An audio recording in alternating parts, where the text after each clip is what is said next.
Zoé emmène Rachel à une fête et lui présente Nick, un milliardaire excentrique, qui finance l'un des projets de film de Zoé. Ils ont une brève conversation, puis Rachel le perd dans la foule. Au bout d'un moment, Rachel remarque 3 hommes qui se tiennent loin d'elle. Chacun d'entre eux ressemble exactement à Nick. Peux-tu dire qui est le vrai Nick ?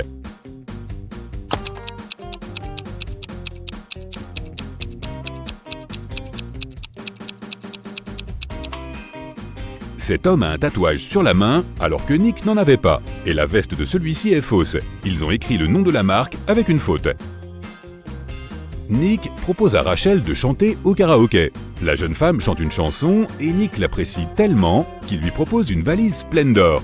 Mais il ne veut pas récompenser n'importe qui. Seules les personnes intelligentes méritent son argent. Pour obtenir l'or, Rachel doit résoudre une énigme. Nick lui montre 4 pièces rares. Il dit que 3 d'entre elles sont fausses. Peux-tu trouver quelle pièce est vraie ?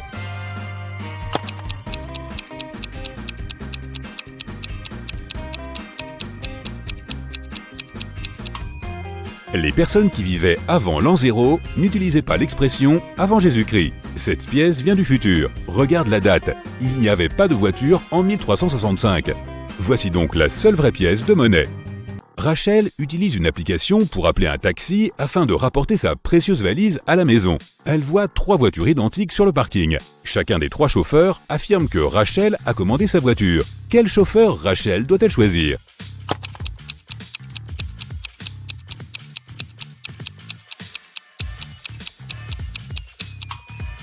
Le 3e. Regarde le premier taxi. Il y a un type effrayant qui se cache sur le siège arrière. Et il manque une roue à la 2e voiture. Zoé organise une fête dans sa villa. Elle remarque que son fils Harry mange dans sa chambre avec une femme. Mais Zoé ne sait pas qui elle est et cela attise sa curiosité. Alors après leur départ, elle se faufile dans la chambre de son fils pour trouver des indices. Il y avait 3 femmes à la fête. Lily, Jennifer et Diana. Zoé comprend immédiatement laquelle était avec son fils. Et toi ?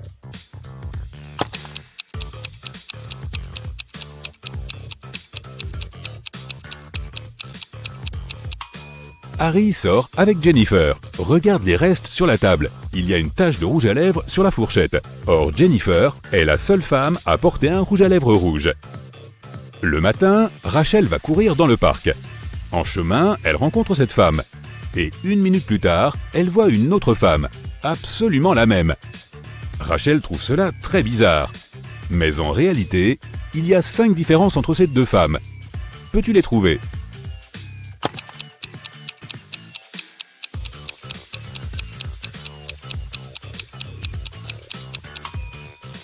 Les voici. Rachel continue son footing et voit ces 2 hommes en train de pêcher sur le lac. Et quelques minutes plus tard, elle remarque ces pêcheurs-ci. Peux-tu repérer des différences ?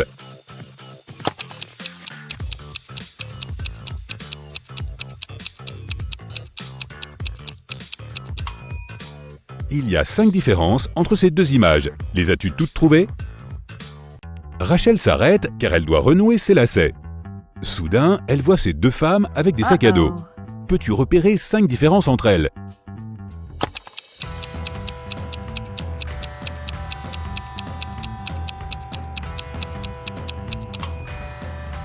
Les voici.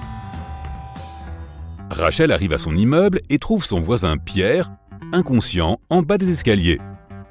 La scène est si terrible que Rachel s'évanouit et le concierge la ramène chez elle. Le soir, après sa sieste, Rachel quitte son appartement. Et devine quoi ? Dans le hall d'entrée, elle croise de nouveau Pierre. Mais cette fois, il est heureux et plein d'énergie. Il est d'ailleurs en train de siroter un jus bien frais. Comment a-t-il survécu ?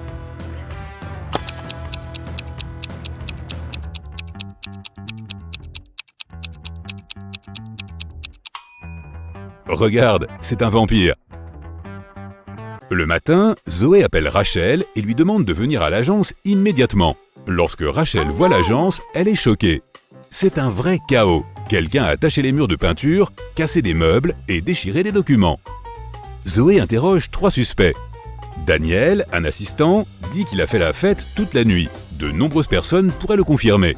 Jessica, l'avocate, déclare « Pour qui me prenez-vous ? J'adore mon travail, sinon j'aurais déjà démissionné. » Et Sarah, une rédactrice, affirme qu'elle a été la dernière à quitter le bureau. Et elle avait verrouillé la porte, elle en est certaine. Qui ment?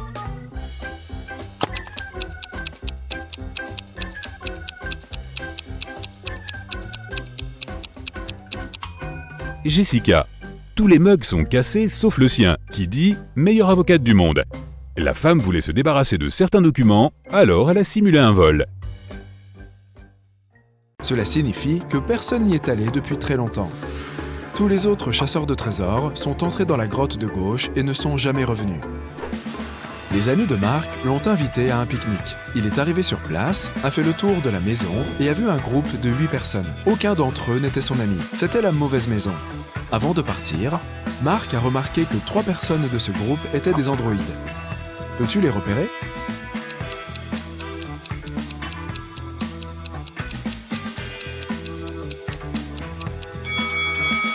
Ce type verse une boisson dans un bidon d'essence. De la fumée sort de la tête de cette vieille dame à cause d'un court-circuit. Cette fille recharge son téléphone grâce à un câble relié à son cou. Après un naufrage, Jack se retrouve sur une île déserte. Il construit un radeau et l'équipe de petites voiles qu'il prend sur le bateau naufragé. Il ne peut pas s'éloigner du rivage car il n'y a pas de vent. Quelques jours plus tard, il voit un bateau. Il se dirigeait vers l'île. Mais ses voiles remplies de vent étaient orientées dans la direction opposée.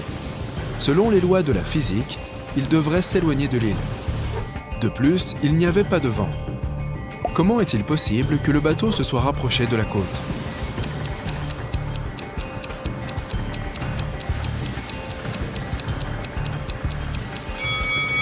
Le navire était équipé d'un moteur.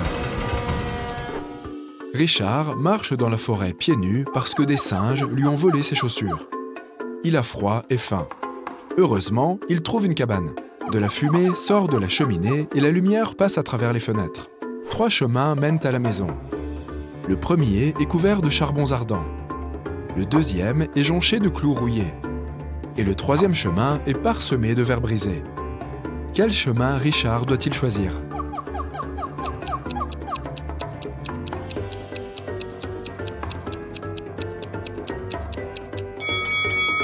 Il fait froid.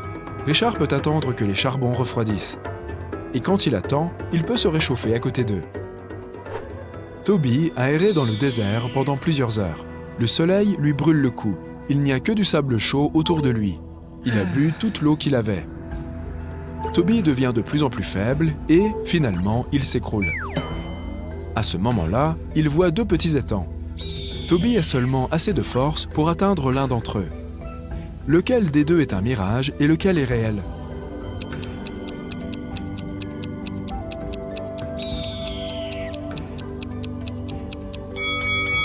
L'étang de gauche est réel. Tu vois les nuages au-dessus? Il a plu ici, et l'eau de pluie a formé l'étang. À l'orée d'une forêt, assez loin du village, se trouvait une vieille maison. Son propriétaire a trouvé sa télévision cassée le matin. Quelqu'un avait brisé l'écran. Le propriétaire a appelé toutes les personnes qui avaient été dans la maison cette nuit-là. Un cuisinier, une femme de ménage et un avocat. « Qui a cassé ma télé ?» demande l'homme.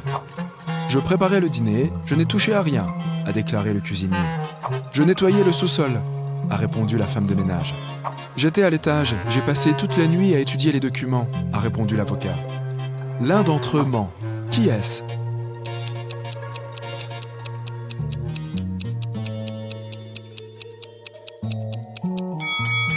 L'avocat. Il a dit qu'il était à l'étage. Mais c'est une maison de plein-pied. Il n'a pas pu étudier les documents sur le toit toute la nuit. Tom a perdu ses clés de voiture. Il a cherché dans tous les coins et toutes les pièces, mais ne les a pas trouvées. Il va dans la pièce la plus éloignée. Regarde le sol et se rend compte que les clés sont accrochées au lustre. Comment Tom le sait-il?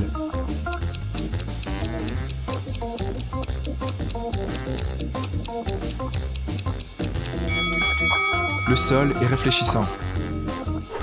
Un professeur de philosophie âgé a commencé un examen. Ses étudiants étaient assis à leur place et l'écoutaient. Voici une tâche pour vous. Prouvez que tout ce qui se passe autour de moi est réel et que je ne dors pas. Celui qui écrira la meilleure preuve aura le plus de points. Les élèves ont écrit pendant plusieurs heures, mais presque personne n'a eu de bonnes notes, sauf une fille. Elle a écrit un essai composé de plusieurs mots. Qu'a-t-elle écrit sur sa feuille?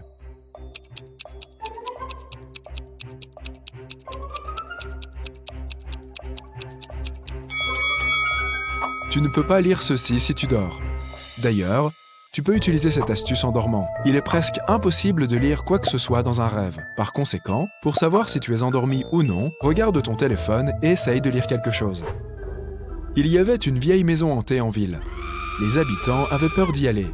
Mais un jour, 3 filles et 2 garçons ont décidé de jeter un coup d'œil et d'enregistrer ce qui s'y passait. Ils se sont rapprochés du sinistre bâtiment, mais un gars, Rob, a refusé d'entrer. Il a dit qu'il attendrait ses amis à l'extérieur. Le reste du groupe est entré dedans. Rob était nerveux. Après les avoir attendus quelques minutes, il était prêt à appeler quelqu'un à l'aide. Mais les 4 filles et le garçon sont revenus à ce moment-là. Rob a réalisé qu'il y avait des fantômes dans la maison et s'est enfui. Comment l'a-t-il su?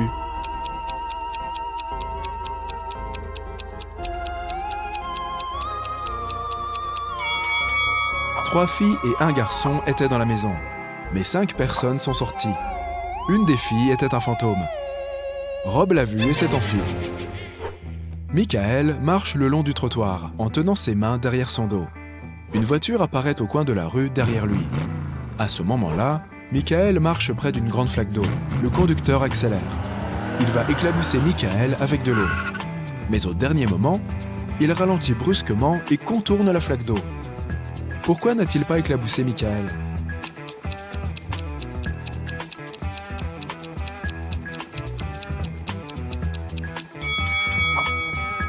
Michael avait une brique derrière son dos. Le conducteur avait peur que Michael la lance sur sa voiture, alors il n'a pas roulé sur la flaque d'eau. Alexandra se promène dans un vieux château. Il y a beaucoup de portraits de rois et de reines sur les murs. Le couloir est éclairé par des bougies. Alexandra descend au premier étage où plusieurs personnes dansent. La jeune fille a l'impression d'avoir voyagé au siècle dernier. Mais attends un peu, tout ceci est faux. Comment la fille a-t-elle compris cela? Mike se réveille sur la banquette arrière d'une voiture de course.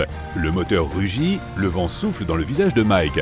Il n'y a personne au volant et droit devant, il y a une falaise. Les mains de Mike sont attachées. Il saute de la voiture sans hésiter et atterrit sur l'asphalte. Étonnamment, il n'a pas une seule égratignure. Comment est-ce possible?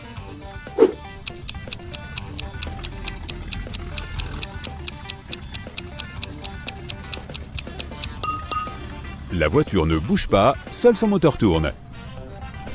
Victoria arrive chez elle. L'ampoule s'allume automatiquement et l'éclaire jusqu'à la porte. Victoria insère la clé et entre à l'intérieur. Quelques heures plus tard, on sonne à la porte. Elle regarde par le Judas et voit la silhouette d'un homme coiffé d'un chapeau. Victoria a peur d'ouvrir la porte. Mais pas parce que c'est un étranger, mais parce que ce n'est pas un humain. Pourquoi pense-t-elle cela?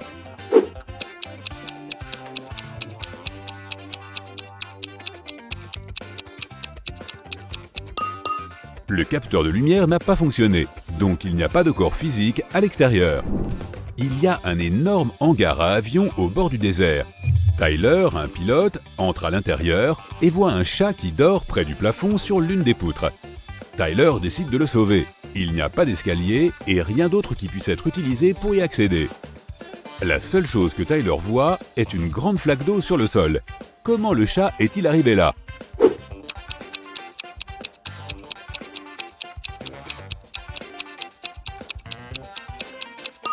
Il y avait une pyramide de glaçons. Le chat a grimpé au sommet de celle-ci pour atteindre le plafond. Puis, la glace a fondu et a laissé la flaque d'eau. Margaret, Rachel et Diana marchent dans la rue et partagent leurs projets pour le week-end.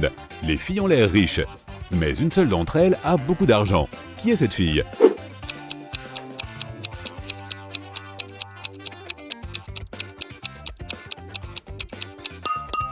C'est Margaret. Tu peux voir la clé d'une Ferrari dans son sac. En sortant de chez elle, Sandy sort ses lunettes de soleil de son sac et les casse accidentellement.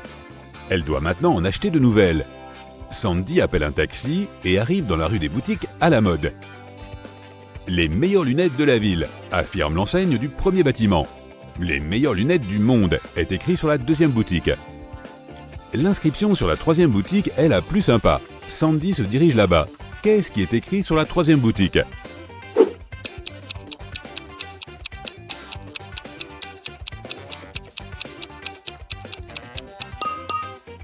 Les meilleures lunettes de cette rue. Johnny passe en revue ses factures. 50 $ pour l'électricité, 39 $ pour l'eau, 70 $ pour un sac, 448 $ pour un nouveau téléphone, 52 $ pour un dîner au restaurant, 589 $ pour un ordinateur, 687 $ pour une chambre dans un hôtel très cher. Il a reçu une prime de 978 $ au travail, mais il doit aussi acheter un nouveau frigo pour sa mère qui coûte 798 $. Johnny doit bientôt partir, mais il veut savoir de combien d'argent il va disposer. Comment peut-il faire ses calculs rapidement?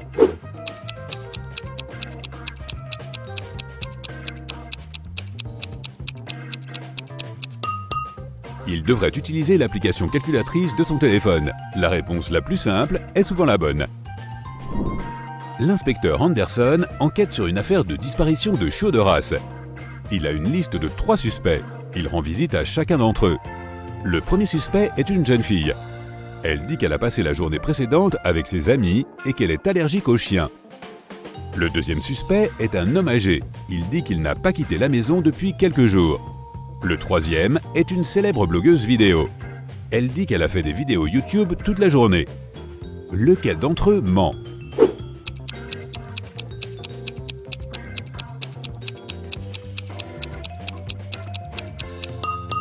La première fille. Elle dit qu'elle était allergique aux chiens, mais il y a un bol et de la nourriture pour chiens dans sa cuisine. Peter travaille comme cadre supérieur dans une grande compagnie d'assurance. Aujourd'hui, son patron lui a ordonné de licencier 3 employés. Peter ne veut pas se débarrasser de quelqu'un comme ça, alors il propose un test. Il invite les 3 candidats au licenciement et leur demande d'écrire les raisons pour lesquelles ils devraient rester dans l'entreprise. Le premier employé écrit qu'il a aidé l'entreprise à gagner 100 000 $. Le deuxième indique qu'il a trouvé 10 nouveaux clients, ce qui a augmenté le bénéfice de l'entreprise de 200 000 $. Grâce à des combines illégales, le troisième employé a gagné 300 000 $ au cours du dernier trimestre. Qui doit renvoyer Peter et qui doit-il garder?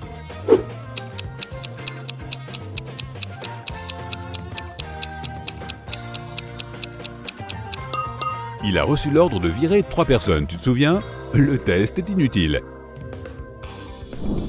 Jennifer fait un stage dans une organisation super secrète. Elle a son examen final aujourd'hui. Elle se prépare depuis de nombreux jours en lisant des livres, en étudiant les langues anciennes et l'astronomie, en faisant des recherches sur les légendes et le folklore de différents pays. Pour réussir l'examen, elle doit trouver un monstre parmi les gens. Jennifer est assise dans une pièce vide. Un instructeur entre. Il ouvre la porte et demande à 5 personnes d'entrer. Elle se place en face de Jennifer et la regarde fixement. Qui n'est pas un humain?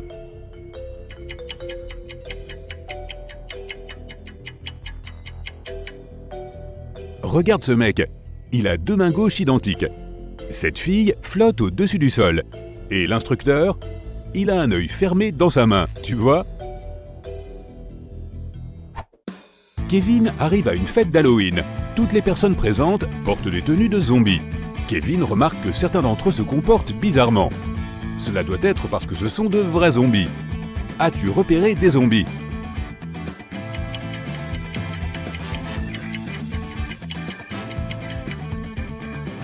Il y a 2 vrais zombies ici.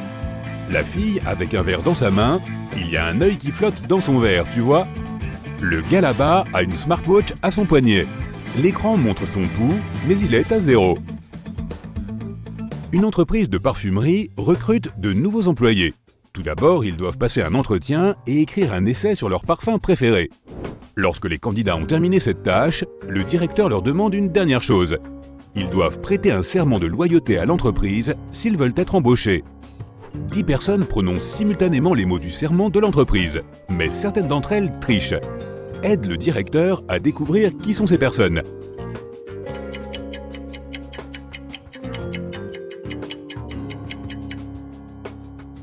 Ce gars croise les doigts et l'homme à gauche se tient debout avec les jambes croisées. Ils ne seront pas loyaux envers l'entreprise, donc le directeur ne les engage pas. 2 hommes d'affaires très influents déjeunent dans un restaurant chic. Ils discutent de la fusion de leurs entreprises. Le montant de la transaction s'élève à plusieurs milliards de dollars. Ils chuchotent car les termes de cette transaction sont top secrets. Et ils craignent que quelqu'un puisse les entendre. Et ils ont raison. Des curieux écoutent la conversation entre les deux hommes d'affaires. Essaient de les trouver.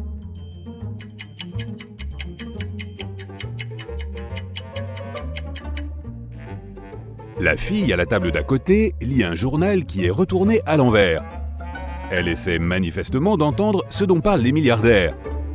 Le type là-bas écoute de la musique, mais le fil de ses écouteurs n'est relié à rien. Une autre fille est assise à la table dans le coin avec un cocktail.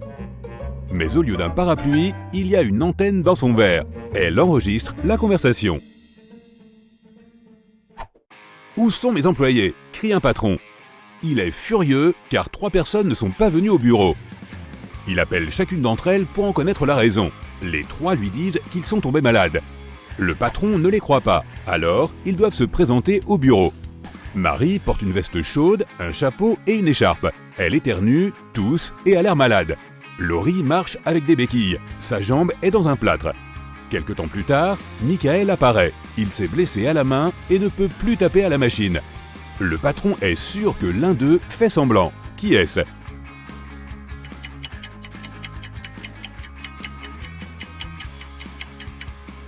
Le bras gauche de Mike est cassé, mais son téléphone est dans sa poche gauche. Il a dû utiliser son bras cassé pour le mettre là. Ce qui veut dire qu'il fait semblant. Apparemment, il n'avait juste pas envie de venir travailler. Jerry marche dans les bois. Il a froid, faim et est perdu. Il fait quelques pas et s'arrête car il entend quelque chose. Il se dirige vers la source du son et trouve une grande clairière. Il y a 3 maisons. Dans laquelle Jerry doit-il entrer ?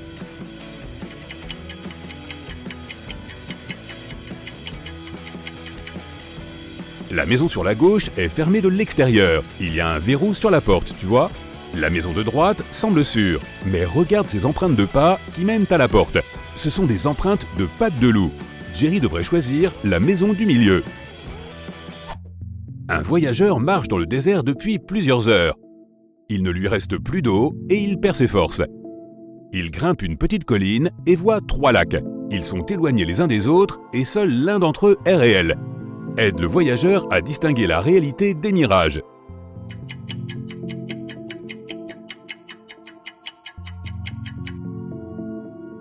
Il y a des palmiers près de tous les lacs, mais un seul d'entre eux reflète les arbres. Cela signifie que le lac de droite est réel. Tu marches le long de la plage.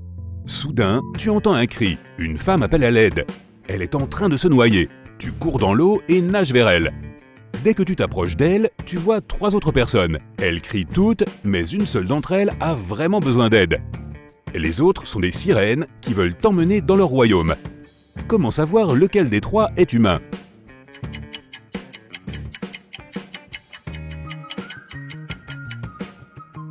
Plonge sous l'eau pour voir qui a une queue de poisson. Richard aime les bâtiments abandonnés et les vieux châteaux. Aujourd'hui, il va inspecter une énorme maison qui a appartenu à un vampire il y a longtemps. Enfin, c'est ce que disent les légendes. Richard n'y croit pas du tout. Il prend son appareil photo et se met en route. Il fait sombre et froid dans la maison. Des craquements viennent du couloir. Richard allume une lampe de poche et voit 3 vampires. Il commence à s'enfuir, mais s'arrête et revient sur ses pas. Il semblerait que ces vampires soient faux. Comment le gars a-t-il compris cela ?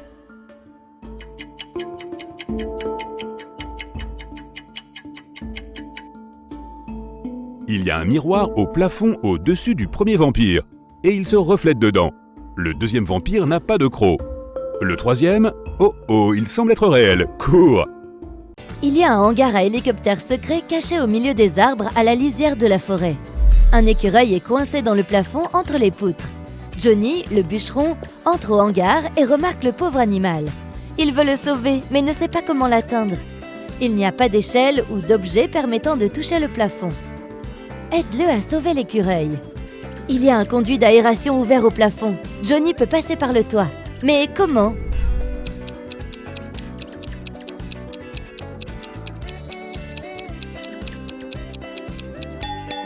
Le hangar est au milieu d'arbres. Johnny peut grimper à un arbre et sauter sur le toit. Un film fantastique sur le street art a été projeté dans un cinéma local en avant-première. Certains spectateurs ont tellement aimé le film qu'ils ont décidé de taguer le mur du cinéma. La police a arrêté 3 suspects. Mais qui est le coupable ?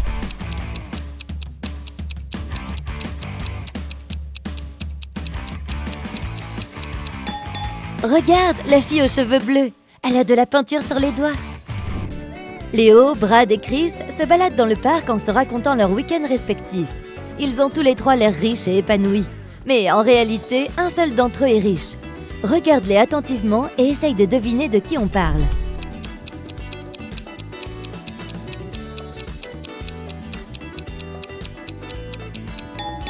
C'est Brad.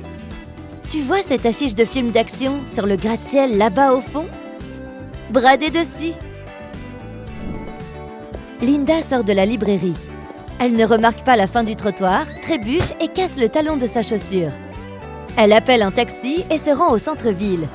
Il y a une rue pleine de magasins à la mode. Linda ne sait pas lequel choisir. Le premier magasin s'appelle « Les plus belles chaussures de la ville ». Le deuxième s'appelle « Les plus belles chaussures du pays ». Un troisième magasin s'appelle « Les plus belles chaussures du continent ». Le magasin suivant s'appelle « Les plus belles chaussures de la planète ». Elle croise encore d'autres magasins avec des noms comme « Les plus belles chaussures du système solaire »,« Les plus belles chaussures de la galaxie »,« Les plus belles chaussures de l'univers ». Enfin, elle remarque une petite boutique au fond de la rue. Elle s'y dirige sans hésiter. Quel est le nom de cette boutique ?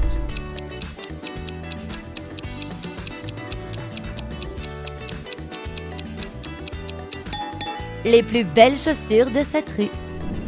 Roy est assis en classe, occupé à écouter ses 2 professeurs. Ils sont en train d'exposer des formules mathématiques au programme des prochains examens. Roy prend des notes, mais il n'arrive pas à tout écrire. Sa main lui fait de plus en plus mal.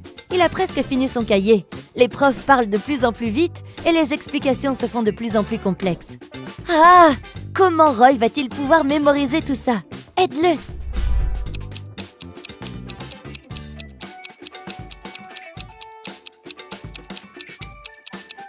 Il doit utiliser le dictaphone sur son téléphone. L'avion décolle de l'aéroport. Une hôtesse de l'air traverse la cabine et tombe sur 2 passagers qui sont en train de se disputer. Elle leur demande ce qui se passe. Jay affirme que Courtney lui a volé sa place, tandis que Courtney estime que c'est la sienne. Ils montrent leur carte d'embarquement à l'hôtesse qui leur explique qu'une même place ne peut pas être attribuée 2 fois. En inspectant leur carte d'embarquement, elle comprend tout de suite le problème. Regarde toi aussi et essaye de comprendre qui dit vrai.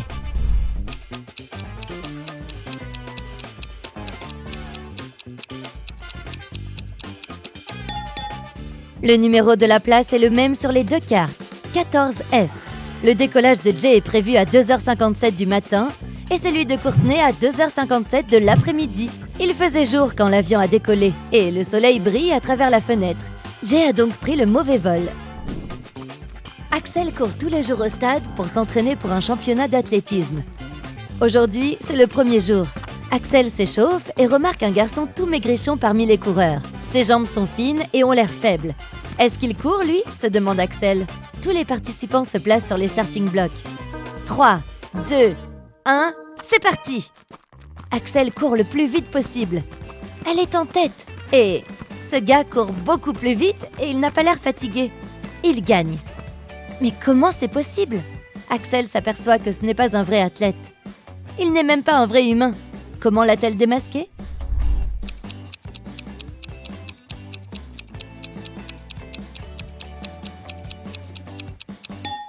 Il ne transpire pas, ne cligne pas des yeux et il a 2 mains gauches. Il pleut. Marc essaye d'accélérer le pas pour ne pas geler. Ses 3 chèvres le suivent de près. Il arrive près d'une rivière et remarque un radeau sur la rive. Mais ce radeau ne peut transporter qu'un humain et une chèvre à la fois. Il y a un tigre sur la rive opposée. Hors de question que Marc transporte une chèvre et la laisse seule avec le tigre. Comment peut-il faire ?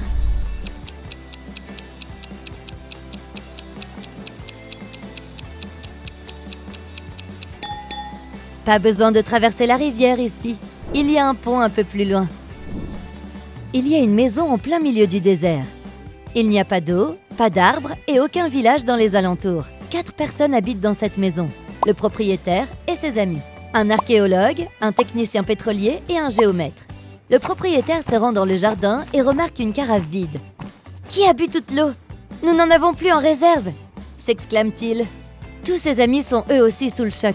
Le propriétaire ajoute « Les coupables devront aller dans le désert chercher de l'eau. » L'archéologue répond « J'étais en train de faire des fouilles devant la maison, je n'ai pas touché à la carafe. » Le technicien pétrolier dit « J'étais en train d'extraire le pétrole sous la maison, je n'ai pas touché à l'eau. » Je suis partie à la recherche d'un lac ou d'une rivière souterraine dans le désert, mais je n'ai rien trouvé. Ça ne sert à rien de nous y envoyer. Tu sais quoi ? Je crois que c'est toi le coupable, ajoute le géomètre. Qu'en penses-tu ? Qui est le coupable ?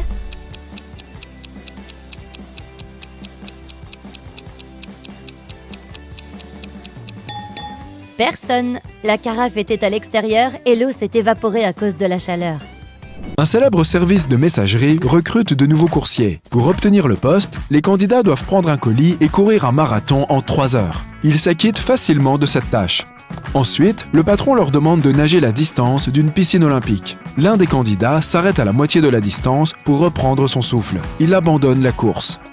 Il reste 3 concurrents. Maintenant, ils doivent passer un test de physique nucléaire. Seuls 2 candidats ne font aucune erreur. Le 3e échoue. Et la dernière tâche est de conquérir l'Everest. Les voilà en train de grimper au sommet. « Rappelle-moi, quel salaire offre-t-il » demande l'un d'eux. « 20 € de l'heure » répond le deuxième. Enfin, ils arrivent au sommet et y rencontrent le patron. Il les regarde et dit « Vous avez tous les 2 réussi jusqu'ici, mais je n'engagerai qu'un seul d'entre vous. Qui obtient le poste ?»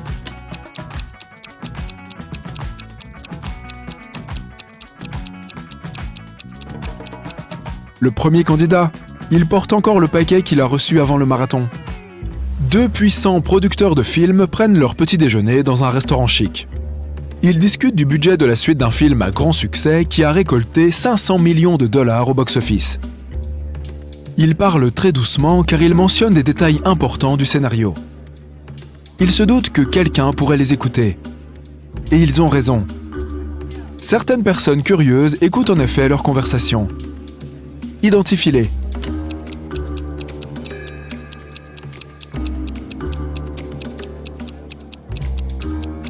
Ce type à la table d'à côté tient son magazine à l'envers. De toute évidence, il ne le lit pas. Il doit être en train d'écouter les producteurs. Cette femme est une journaliste. Un objectif d'appareil photo dépasse de son sac à dos. Elle va poster une vidéo et les fans pourront lire sur les lèvres des producteurs. Cet homme mange une salade. Mais on peut remarquer un micro caché dans ses longs cheveux. 3 personnes font la queue devant un vendeur de crème glacée. Le premier client prend un cornet. Le type derrière lui est nerveux. Ses mains sont dans ses poches. Le 3e regarde quelque chose à l'aide de jumelles. Lequel d'entre eux est un agent de police ?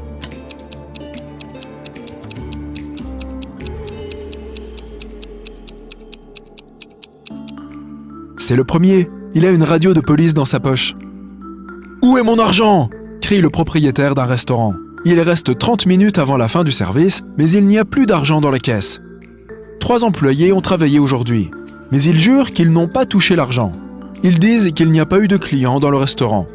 Le patron ne les croit pas. Il étudie les employés, essayant d'identifier le voleur.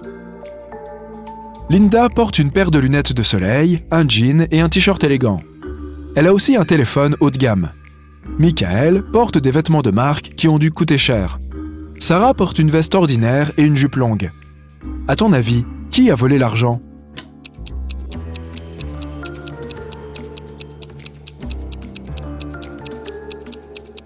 Ils disent tous la vérité. Regarde le panneau sur la porte. Il est écrit « Ouvert depuis l'intérieur ». Cela signifie que les gens qui passent devant le restaurant voient le panneau « Fermé ». Les employés ont simplement oublié de le retourner. C'est pourquoi il n'y a pas eu de clients. Michael marche sur une longue route. Il est en sueur, il a faim et soif. Il n'y a pas de voiture aux alentours et son téléphone ne fonctionne pas. Il fait quelques pas de plus et s'assoit sur la route. Il ne peut plus marcher. À ce moment-là, il entend un véhicule s'approcher. Un grand bus apparaît sur la route. Il s'arrête près de Michael. Ses portes s'ouvrent, mais Michael ne monte pas à l'intérieur. Il remarque qu'une voiture et une moto approchent. Il s'arrête aussi près de lui. Tous les conducteurs proposent à Michael de le prendre en stop. Que doit-il choisir ?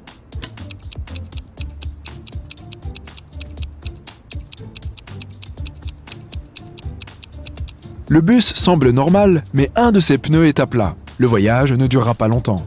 Regarde le motard. Son visage est caché par un casque, mais il a des sabots à la place des pieds. Michael choisit donc la voiture. Un vlogueur marche dans un désert depuis plusieurs heures. Il n'a plus d'eau et il perd ses forces, mais la batterie de son téléphone est complètement chargée. Il grimpe sur une petite colline et voit 3 lacs, mais ils ne sont pas tous réels. Comment peut-il identifier les mirages ?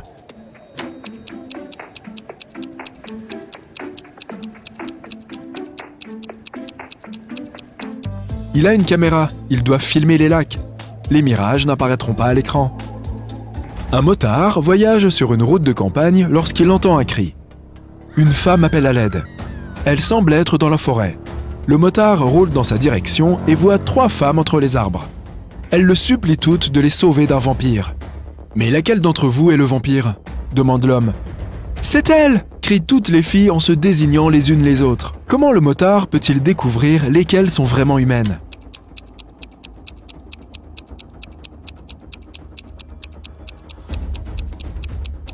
Il y a 2 rétroviseurs latéraux sur la moto. Le motard doit tourner le guidon et vérifier quelles femmes ont des reflets. Martin aime visiter les usines et autres bâtiments abandonnés. Aujourd'hui, il va explorer un énorme centre commercial abandonné situé sur une île lointaine. Selon certaines légendes, le Minotaure vit à l'intérieur du bâtiment. La créature ressemble à un humain avec une tête de taureau. Bien sûr, Martin n'y croit pas. Il prend une lampe de poche, une couverture chaude et une caméra de vision nocturne. Il fait sombre et froid à l'intérieur. Martin entend un bruit étrange venant du couloir. Il allume sa lampe et voit le Minotaure. Le monstre a l'air en colère. Il pointe ses cornes vers Martin. Que doit faire Martin ? Vite ! Le taureau est sur le point d'attaquer.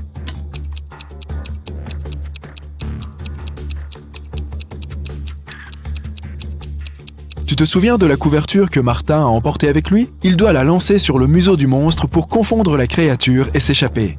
Michel se trouve devant une porte verrouillée. Une hache, un marteau, une perceuse et plusieurs autres outils se trouvent à proximité. La jeune femme essaye d'enfoncer la porte avec la hache, mais elle est en métal. Puis, elle essaye de faire sauter la serrure avec le marteau. Et encore une fois, aucun résultat. N'essaye pas de l'ouvrir de force. Il y a un moyen plus facile, dit une voix effrayante. Michel essaye d'ouvrir la porte en tournant la poignée, mais cela ne fonctionne pas non plus. Que peut-elle faire d'autre ?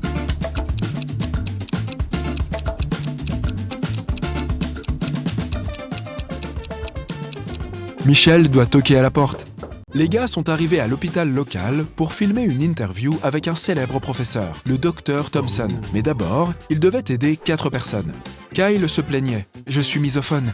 Je me lave les mains 100 fois par jour. » Kelly a déclaré « J'ai le vertige. Je ne sais même pas faire du vélo. » Fred s'est plaint. « J'ai très peur de l'eau. Je ne peux même pas regarder un robinet. » Et Jenny prétendait qu'elle était claustrophobe. Elle s'évanouissait toujours dans les ascenseurs. Le Dr Thompson savait avec certitude qu'une seule de ces personnes disait la vérité. Peux-tu dire qui ?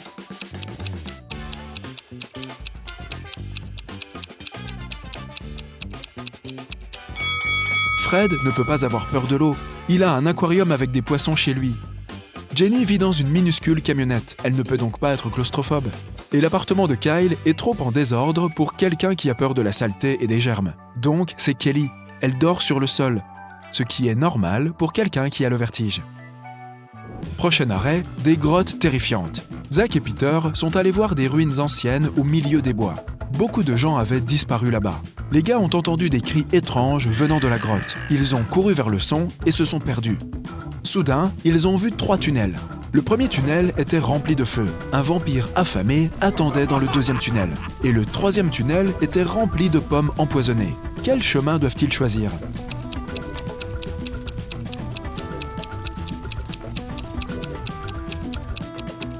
Le troisième tunnel est sans danger. Les gars n'ont pas à manger ces pommes. Après leur formidable aventure dans la grotte, Zach et Peter sont allés au supermarché pour faire des courses. Je suppose que les pommes leur ont donné faim. Peux-tu voir un fantôme dans cette pièce ?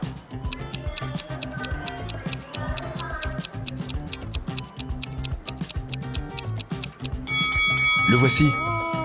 Peter et Zach ont découvert que des gens avaient vu des zombies dans cette ville abandonnée. Ils ont donc décidé de faire un arrêt là-bas pour vérifier par eux-mêmes. La ville semblait vide. Les gars étaient très déçus. Mais soudain, une foule de zombies affamés a surgi de nulle part et a commencé à les poursuivre. Les gars se sont précipités dans un hôpital et ont verrouillé la porte. Les zombies ont commencé à défoncer la porte. Heureusement, un hélicoptère avec une équipe de secours est arrivé rapidement. Il allait atterrir sur le toit. Zach et Peter devaient y aller le plus vite possible. Aide-les à trouver le chemin le plus court.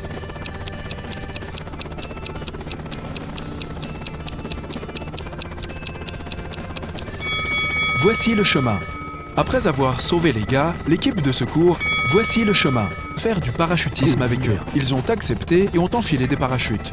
Ils ont pris cette photo à l'intérieur de l'avion juste avant le saut. Peux-tu dire laquelle de ces personnes est en danger ?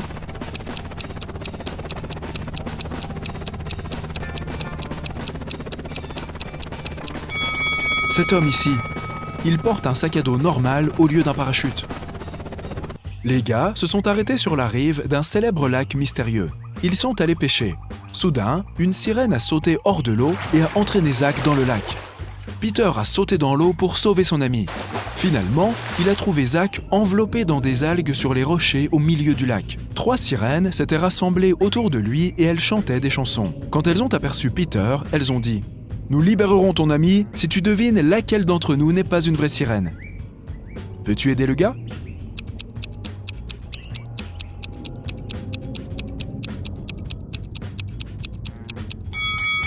Cette dame là-bas, sa queue n'est pas réelle. Peu de temps après, la tante de Peter, Sarah, les a appelés. Elle était très bouleversée. Elle avait découvert qu'elle avait laissé sa bague en diamant dans leur caravane. Peter a trouvé la bague et a dit « Pas de souci, on va te la renvoyer. » Mais il y avait un problème. S'il l'envoyait par la poste sans fermer la boîte à clés, la bague serait volée. Peter et Sarah avaient tous deux des cadenas, mais aucun des deux n'avait la clé qui ouvrirait la serrure de l'autre. Malgré tout, ils ont réussi à faire fonctionner le système et Sarah a récupéré sa bague. Comment ont-ils fait ?